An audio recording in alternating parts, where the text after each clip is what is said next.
the first day I think was just incredible. We were over the moon. You were getting pumped with oxytocin. We were so happy, so in love. Parents came to see our baby. My brother and sister-in-law came. At one point, it was funny. We had literally, was it 11 people inside our teeny tiny room because our hospital was like full. It was at like capacity, and they were literally having some people that had just given birth in the pediatric unit because there were no rooms left. So many babies being born. We packed out our room, and then the night came, and that's when fatigue started to hit in, and then the first like little bits of pain for me Yeah. were like kind of coming in, and then I'm pretty sure that was when the major issue of like me not being able to pee came. We're just gonna share the raw experience, by the way. So. Yeah, I think we want to just share the good and the bad, the good and the ugly. bad. So the great Yeah. has happened. The baby's here. Then the bad starts to happen, where pain, like I said, difficulty urinating because the catheter came out and things were still numb, and it was hard for me to pee. I don't even think, from what I experienced from you, honey, though, I think like you're a really tough person physically. Like you could be cut open and not be able to pee and have all these physically difficult things happen to you, but I think where you get really hurt is like the emotional side. And Yes. so I don't think any of that physical stuff had anything on you. And by the No. way, you've already experienced hernia repair surgery. You had a double, you had a double hernia repair last year at this time, and you've already said that was more painful from your experience than C-section. Yes. So I don't think what it was for you, I don't think it all was a physical thing. I think it was an emotional thing, and I think that really, 1000%. and I think what that came down to was breastfeeding. Largely, but I Right? will tell you, it was bound to happen anyway, because Yeah. there is a massive hormonal shift that happens Yeah. from being a person with another person in your body to being a person without another person in your body. It hits me specifically like a train. Yeah. And it did with our first, and I was like, man, I'm doing so great, I feel so good. And then all of a sudden, bam, emotions hit. I'm no longer pregnant. The realization is somehow shocking and earth shattering. It feels like, emotionally to me, like my world is ending Yeah. when I have a baby. And sorry, I feel like what I just said there almost seemed a little bit ignorant because I was relating it all to breastfeeding. But I think, yeah, you're right. You have a very big emotional shift, and most women breastfeeding do. is usually breastfeeding is like the trigger for it. Well, for you, I think it was. I think for you, from your experience, that was something that really tripped off your emotional side. And I think a large part of that is because you put a lot of self-worth in breastfeeding, and you feel Not meaning to. Really? Okay. It's just like, because I do believe like any way you feed a baby is fine. There's just something about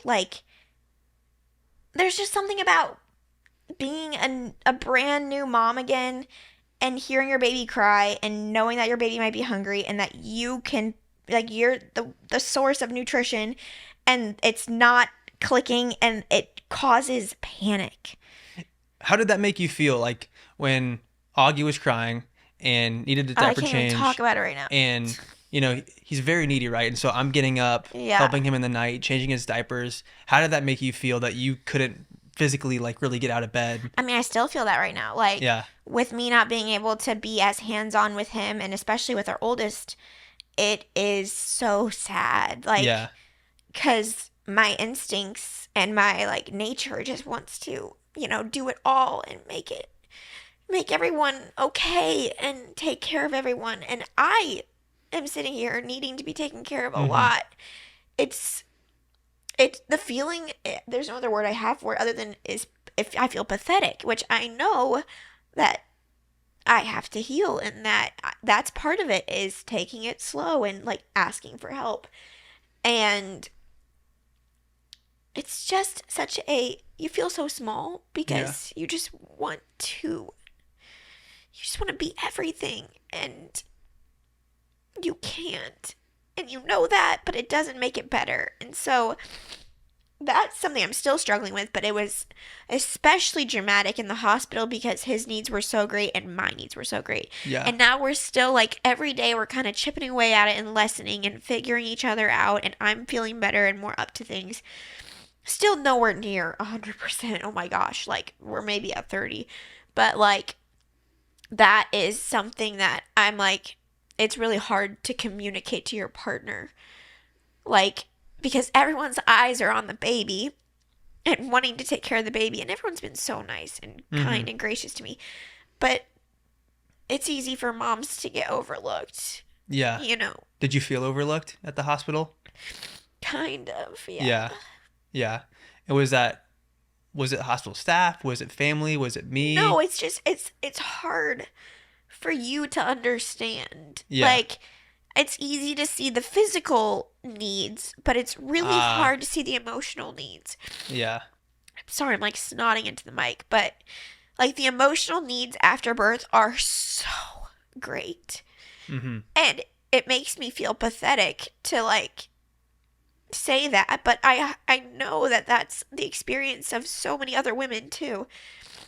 I don't know how to explain it. It's a really really emotional experience, and I don't know how to say like it feels like the world is ending and it feels like my life as I knew it is completely uprooted, and I Yeah. don't know if I like the new life even though I want to love this Yeah. new life so much, and I love the baby, and I don't know why I'm not as happy as Mm-hmm. I thought I was gonna be, and I looked forward to meeting him so much, but then why is it like I'm having a hard time connecting with Yeah. my spouse and with my new baby? Like Yeah.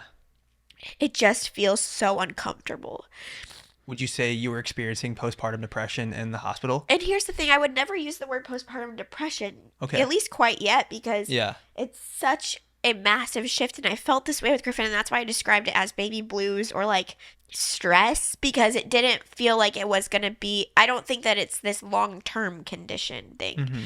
It feels very conditional and temporary. But you know, obviously, if it continues, then that's when it's a point where it's like, okay, we need to seek Yeah. help elsewhere, and every day feels better, so I feel like I know that we were in deep. It's like I'm deep in the Yeah. hole, but every day I get a little bit out of the hole, get a little bit out of the hole. They gave you the postpartum depression questionnaire the second we got they'll into give our it room. they'll give it at the pediatrician Oh, you're gonna appointments. have it again. Yeah, they Okay. keep giving you them. Okay. I think they just make sure that there's not like an immediate drastic need. Because you giving it to you that early was weird to me because you were being pumped full of drugs I think and that was too early. oxytocin. And I'm like, Abby's never felt better. Like, she's literally doing hard drugs right now. Like, how would you not feel incredible when you're on hard drugs? But it's like the drugs went away, right? And then I was left as emotional Your spinal train went wreck. away, and it's almost like you have.